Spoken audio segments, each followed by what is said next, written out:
Hi guys, I'm just going to do a quick overview of the political parties and the government. A little bit of the history. So the previous two dominant parties were the Liberals and the Conservatives. They were called the Tories and the Whigs. Now, as Labour grew, and really at the turn of the century, the Liberals kind of faded off.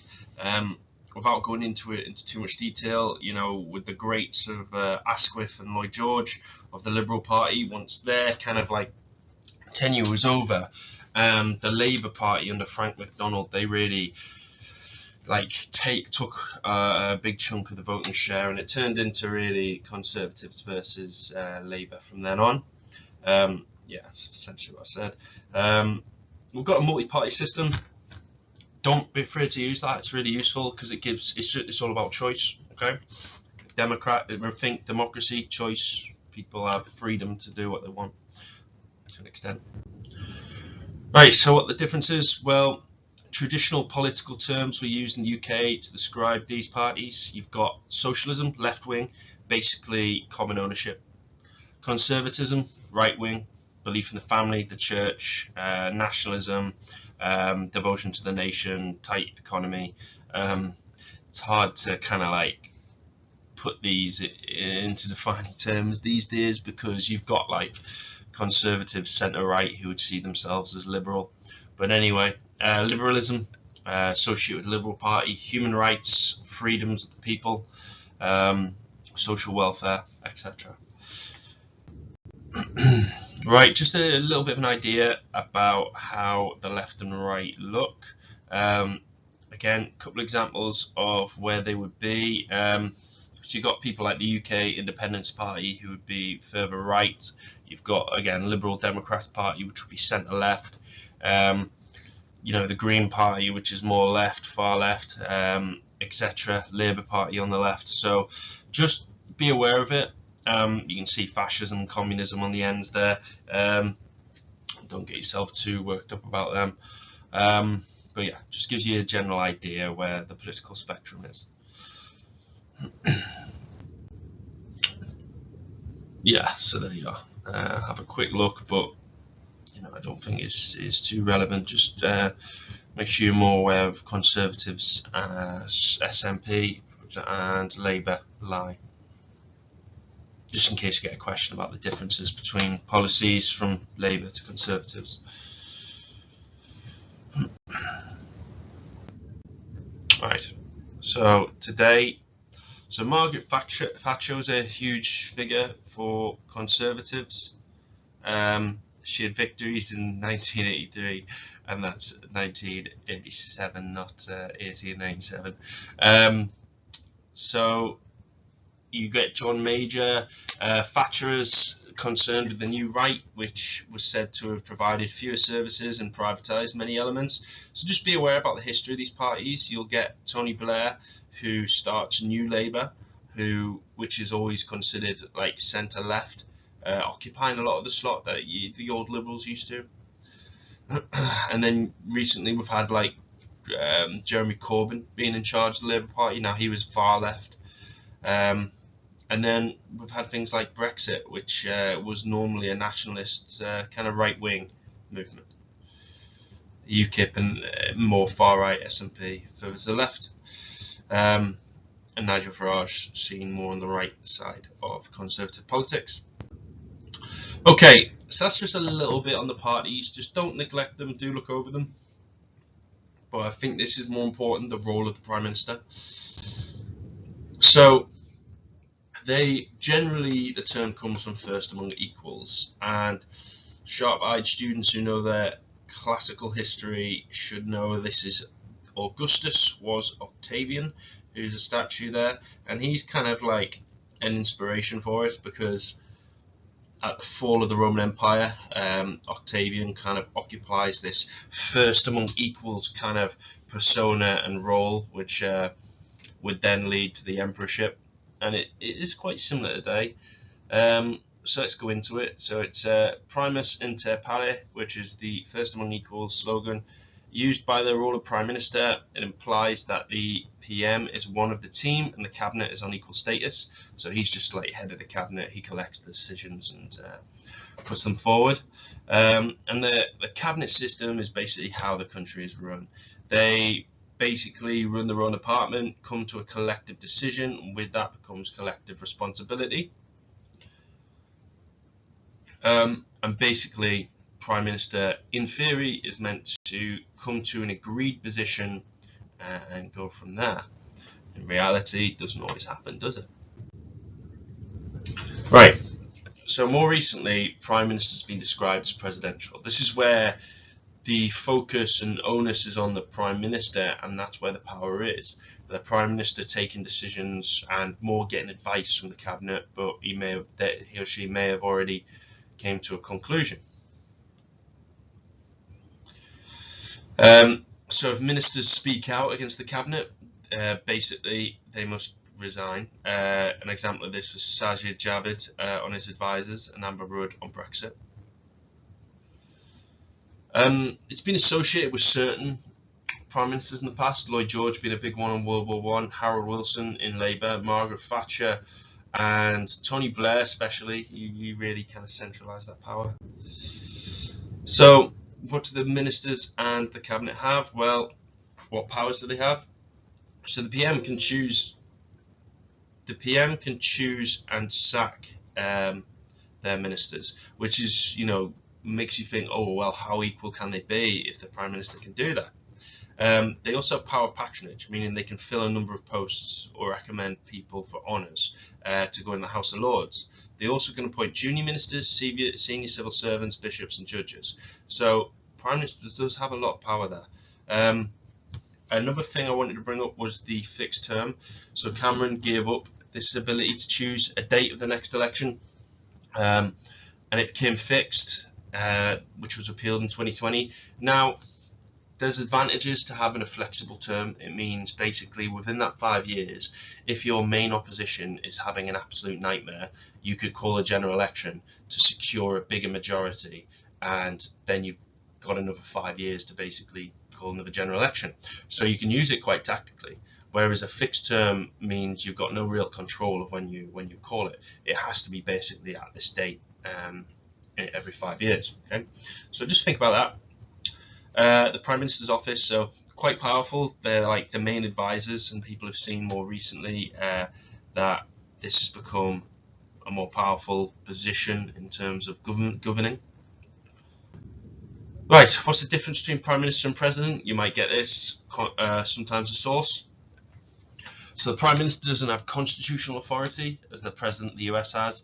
The PM isn't directly elected by the voters and are just a member of Parliament. So remember, the Prime Minister fills that executive and legislative branches of the separation of powers. But obviously the Prime Minister is just the head of the party. So they can be fired by their party without even asking the people. The difference is, in America, they vote for the president. This is where this constitutional authority comes from. You have been given power by the people. Again, basically the rest of that just sums up what I said. Right, civil service. Many different roles the civil service is a part of. Right, so again, on the left hand side, you've got government controlled bodies as well. They normally can work with the Cabinet and the departmental roles. Just be aware of different departmental roles that we could have and how they are used. Okay, agencies normally work alongside the government. Basically, if the government doesn't have the resources for a particular task, they might enlist the help of these private agencies that work as clients. So in recent years, the government policy has been to cut down the number of government-linked quangos. So basically, the non-departmental public bodies who are the quango. So government's trying to cut down on them.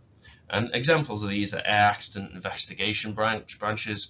If there's British Airways comes down over in the UK, the UK government, of course, will be involved, but then they'll reach out to this agency to do an investigation. Bank of England being a big one, Sport England, etc. Okay, public corporations, which the state actually creates. Channel 4, BBC. So that's why BBC is meant to be impartial. And then you've got specialist groups that are used for consultation. Okay, so just keep an eye, make sure you're aware of what an agency is and how it can work with government. Okay, civil service. So they basically help the government run it. I've talked about it in a previous video. Run the prisons, employment services, benefits, pension systems, issue driving license, etc. Politically neutral. Remember, they stay in power after. Don't stay in power. They stay in their role in transition periods. That means the country keeps moving. It's always going. About nearly 6,000 civil servants who devise policy. Okay, government spending can always be a big question, especially after Brexit. Big question is, how much should the government spend? The wealth economic output, if the country is measured using the term GDP, gross domestic product, how much the money the government has and the ability of it to spend. The more the state wishes to spend on services, the larger the percentage of GDP the state consumes. So you need to know how they raise the money and where best to use it. Okay, graph is showing state of GDP in these times. Just have a look, in particular, how it's falling.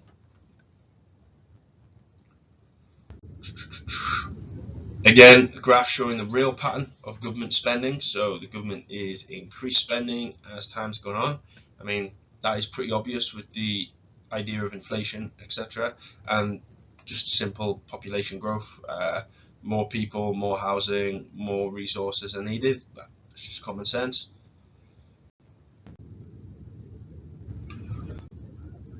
Okay, so how does the government raise its income? You need to know this. You should already know this. Government can either raise income through differing forms of taxation. Annual budget. How are you going to raise it? So you've got income tax, national insurance, VAT. So just be aware of them. You need to know them. You should already know them. Okay, again, this is just advantages and disadvantages of raising certain taxes. So advantages of raising income tax, well, more money, obviously. Disadvantages, people might be like, well, what's the point in going for this promotion if I'm getting a 10% wage increase, but then all of a sudden my taxation is going up from 30% to 40%. It's like, what's the point? Why should I work harder just to be giving more money away? So the argument is it can harm productivity in the workplace. National insurance, again, raise more income, obvious advantage. Problems, basically the companies won't employ as many staff. Business rates, more income for the councils and the government. This is the problem of setting up new businesses. So it basically, again, destroys productivity, and people who want to innovate and take that risk of starting up their own business might not, because they just can't afford the tax rates, or force struggling businesses to close. VAT, again, government income, simple goods become more expensive, problematic for the people. Excise duties, so again, obvious answer is more income. Again, problem with businesses is the same issue. This is a big kind of Labour conservative argument, the raising and lowering of taxation. So generally, Labour has always been seen as the party who will put taxes up to pay for things like tax the rich kind of ideals, and Conservatives have been lower taxation. You just need to think and assess pros and cons. For example, a simple pros of raising tax: you get more money for the government to spend on welfare and help the lower class. However, you might put off richer people and businesses coming into the country. So basically, you want, I know a lot of people feel free to disagree with me, but like, you may get you kind of need rich people in the country because they pay a big chunk of tax, and if you tax them too much and they're like, oh, I'm going to go live somewhere else, that's a huge chunk of your income. So it could have the adverse effect. Same with businesses. Ireland had recently done it where they'd lowered their business tax, and they attracted a lot of businesses to come and set up in Ireland that raised their income, because yes, the business tax was lower, but more businesses came, and increased the number of jobs available. So again, you just got to kind of balance it. You also don't want to be in a situation where you're kind of just allowing this huge gap between the rich and poor. So, it's okay. If you want to think about, again, you've got the lowering side there as well, which is essentially the left is more so the Labour argument, the right table is more the Conservative argument. Okay, so what should they provide?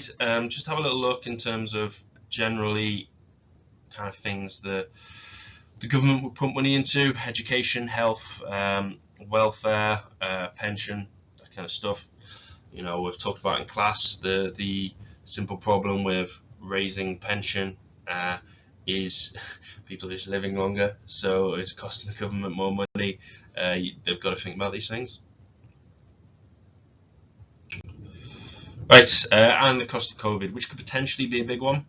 The amount this kind of set up inflation because the government had to borrow a lot of money to ensure the country was still moving. Now, you might think, why did the government do that with furlough? Well, for economy to run, that system needs to be continuing, needs to be keeps flowing. So the government needed to back businesses, keep businesses propped up, because if the businesses fail, if you come out of COVID, you've got all of a sudden a dire situation where people don't have jobs. So if you've got no businesses, you've got no business tax, so you lose that. People don't have jobs, so you don't have income tax. That's a huge problem, and it's a negative cycle. Those who do history should be aware from kind of Weimar Germany and the Wall Street crash in particular, that kind of cycle. So the government needs to avoid these potential problems. So this is why they kind of propped up these businesses with things like furlough, and then eat out to help out. It gets people to kind of like get that flow of money, rolling. Yeah, just kind of summing up some of the points. And welfare benefits, quite a broad term. Big argument in politics, isn't it? It's like you've got, and again linking it to Elizabeth our Elizabeth period in history, you look at the deserving and undeserving poor, so to speak. So I get a lot of people rage that people take advantage of welfare benefits, but there are people who generally need it, and it's finding that kind of balance. I think, in my opinion, there is, the amount of money we spend on welfare benefits isn't damaging enough to the country that, it matters that people are taking advantage, as long as those who need it are getting help. I think, especially in an economy such as ours, which is quite big, we should do all we can to help those who need it, even though there are people who take advantages. Yes, we can crack down on them, but we don't want to do that to the detriment of those who need it. Again, you need to put your own opinion to it. If you've got the opposite opinion, use it. Okay, but that's what you need to be thinking about with putting more money into welfare benefits, if that's the question, or if you get a question on government spending, which there might be, given COVID wasn't too far ago, wasn't that long ago. Okay. And again, these are just a few examples of stuff you can use.